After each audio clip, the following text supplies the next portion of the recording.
Assalamualaikum warahmatullahi wabarakatuh. Alhamdulillahilladzi ja'ala aulada qurrata a'yunina. Wassalatu wassalamu ala sayyidil Mustafa wa ala alihi wa sahbihi ahli sidqi wal wafa. Amma ba'd. Dewan Hakim yang arif dan bijaksana, hadirin kaum muslimin sebangsa setanah air yang kami banggakan. Profesor Dr. Thomas Likona, seorang pakar psikologi pendidikan asal Amerika Serikat, penulis buku fenomenal tentang pendidikan karakter. Dalam bukunya yang berjudul Educating for Character, How Our School Can Teach Respect and Responsibility, menyatakan bahwa without good character, academic achievement alone is not sufficient to ensure success and happiness in life. Tanpa karakter yang baik, prestasi akademik saja tidak cukup untuk memastikan keberhasilan dan kebahagiaan dalam hidup. Betapa banyak orang-orang hebat namun terjerat maksiat.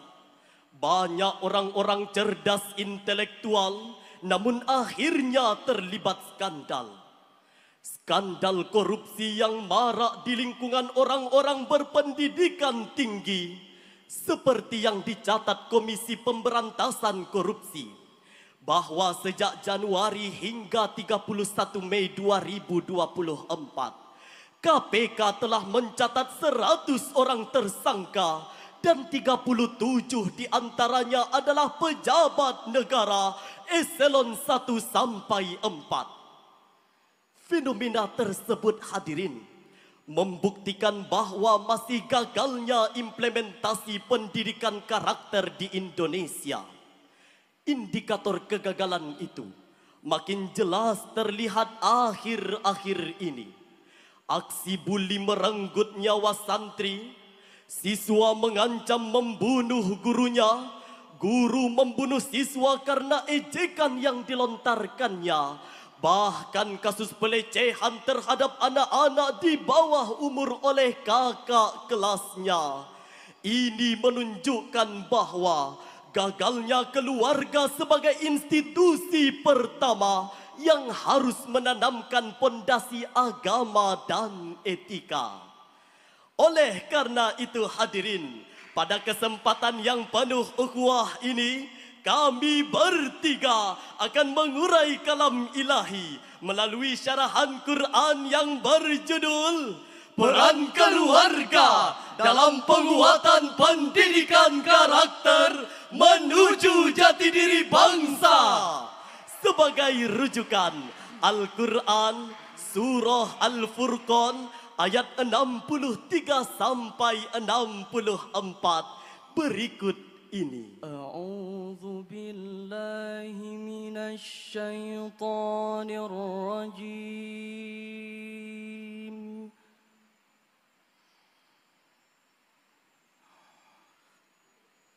Bismillahirrahmanirrahim.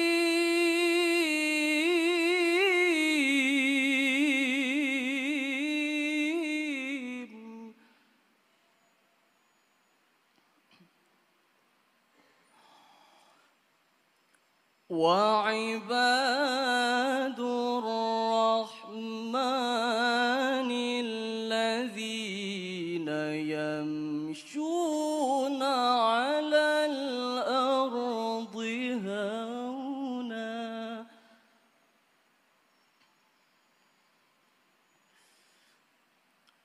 وإذا خاطبهم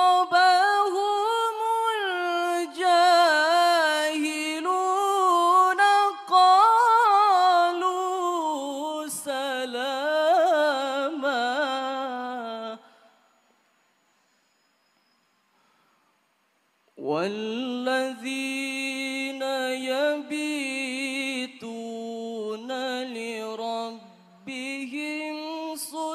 سجدا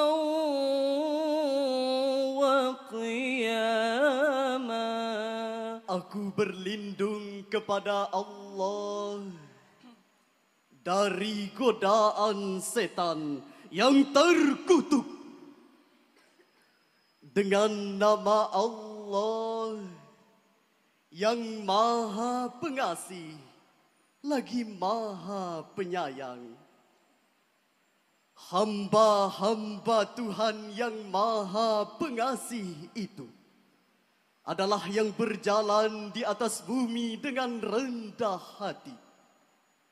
Dan apabila orang-orang bodoh menyapa mereka dengan kata-kata yang menghina, mereka mengucapkan salam. Dan orang-orang yang mengisi waktu malamnya untuk beribadah kepada Tuhan mereka dengan bersujud dan berdiri.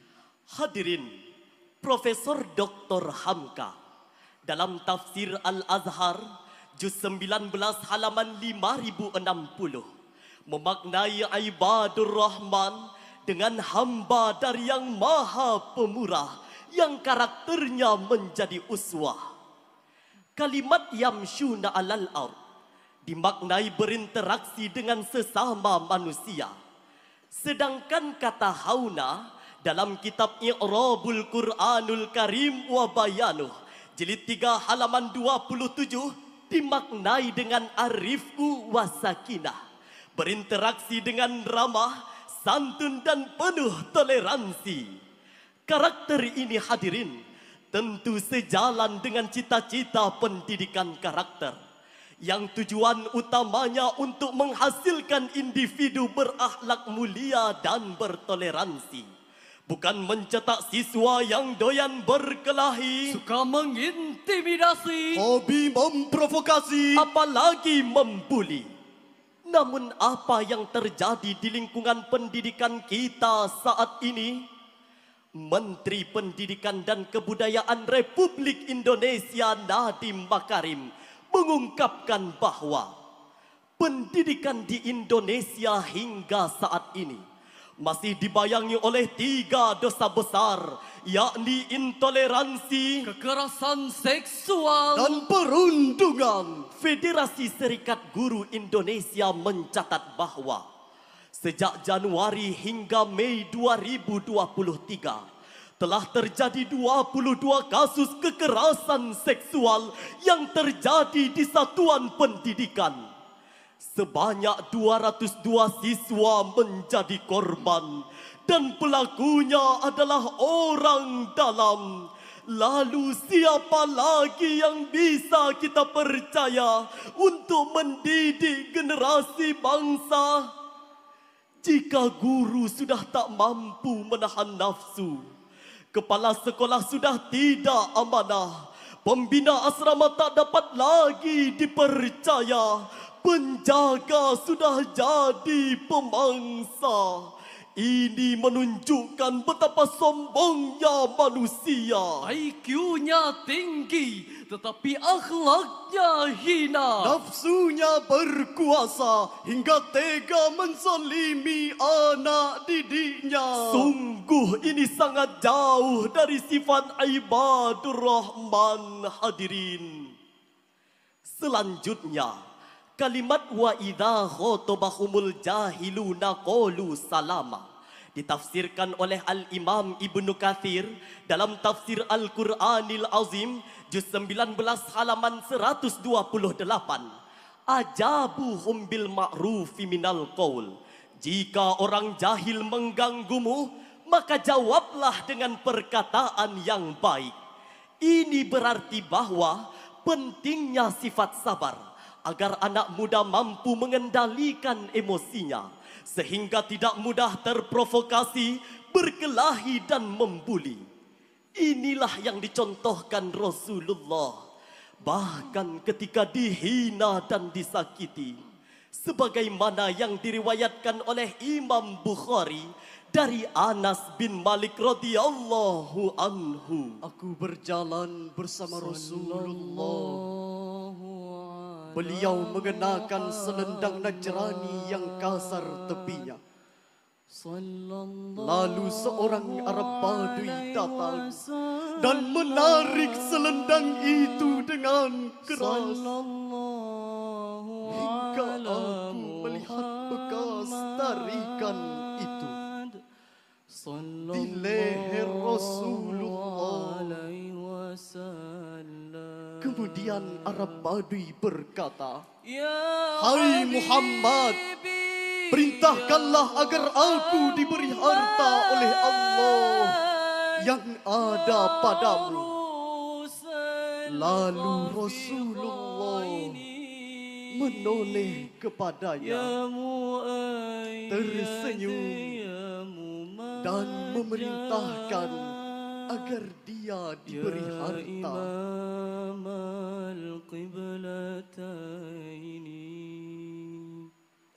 Hadirin, betapa agung pribadi Rasulullah. Betapa hebat beliau mengendalikan emosi, mampu menjaga ucapan karena selalu menjalin komunikasi dengan ilahi. Walladzina yabituna li rabbihim sujadaw wa qiyama.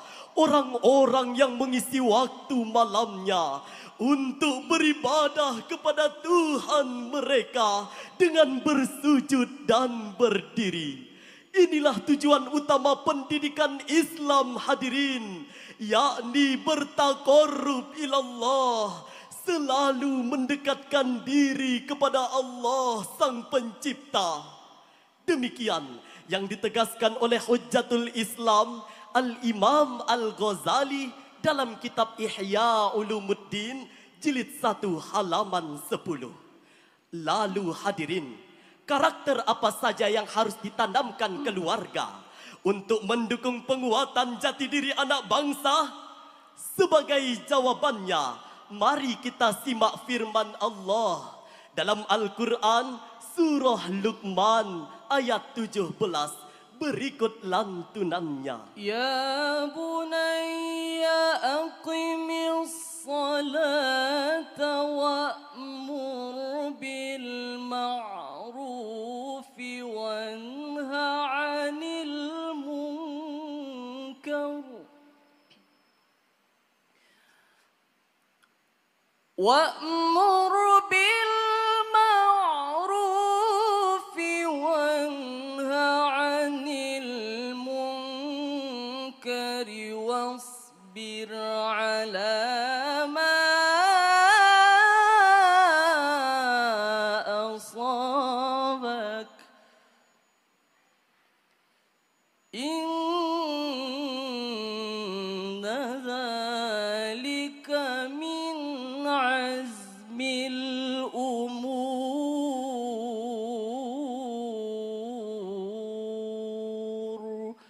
صدق الله العظيم. Wahai anakku, tegakkanlah salat dan suruhlah manusia berbuat yang ma'ruf dan cegahlah mereka dari yang mungkar, serta bersabarlah terhadap apa yang menimpamu. Sesungguhnya yang demikian itu termasuk urusan yang harus diutamakan. Maha benar Allah yang maha agung dengan segala firman-Nya.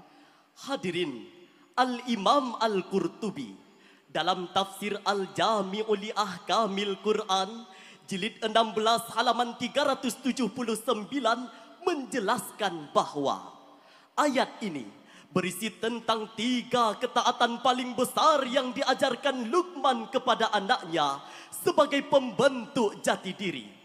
Pertama, ya bunayya aqimis shalah, wahai anakku dirikanlah solat. Solat adalah keutamaan paling besar yang diajarkan Luqman kepada anaknya. Dan keutamaan yang paling besar Maka contohlah bagaimana Nabi Yakub mendidik Yusuf Nabi Ibrahim mendidik Ismail, Nabi Zakaria mendidik Yahya, dan Luqman mendidik anaknya.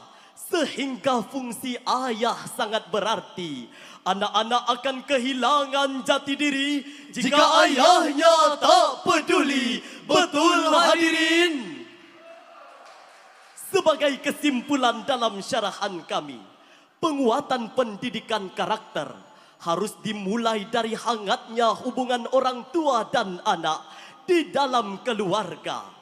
Tanamkan sifat sabar ke dalam dirinya agar ia tumbuh jadi pribadi yang taat beribadah, pandai bermuamalah. orang tua sebagai madrasatul ula memberi teladan dan dasar agama. lingkungan sekolah tempat menumbuh kembangkan etikanya. Jika kedua komponen ini bekerja sama, kami yakin insya Allah karakter mulia akan menjadi jati diri bangsa.